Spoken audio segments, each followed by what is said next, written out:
பல ஆயிரம் வருடங்களுக்கு முன்பு மனிதர்கள் உலகை புரிந்து கொள்ள ஆரம்பித்த காலம். அப்போதெல்லாம் அவர்கள் இயற்கையின் அசாதாரண சக்திகளை பார்த்து அச்சமும் ஆச்சரியமும் கொண்டார்கள். மின்னல், இடிமுழக்கம், கனமழை, வறட்சி, இவை எல்லாமே எங்கிருந்து வந்ததுன்னு யாருக்கும் புரியல. அந்த நேரத்தில் சிலர் தங்கள் மனசுக்குள் ஒரு ஒளி போல உணர்ந்தார்கள். அந்த ஒளிதான் உலவம். முதல்ல அது ஒரு சிறிய விதை மாதிரி இருந்தது.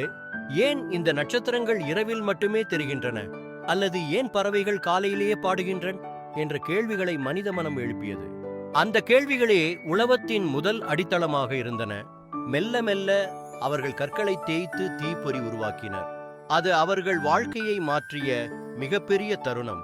அப்போது அவர்களுக்குள் விழித்த உலவம் சொல்லியது, நான் பார்க்கிறதிலிருந்து புதிதாக ஒன்றை உருவாக்கலாம். பல தலைமுறைகள் கடந்து மொழி பிறந்தது. மனிதர்கள் தங்கள் எண்ணங்களை மற்றவர்களுடன் பகிர ஆரம்பித்தார்கள். உலவம் அப்போது வலுவான பாலமாகி ஒருவரின் அறிவை மற்றொருவர் பெறும் வழியை தந்தது. கதைகள், சடங்குகள், மரபுகள், இவையெல்லாம் உலவத்தின் குரல்.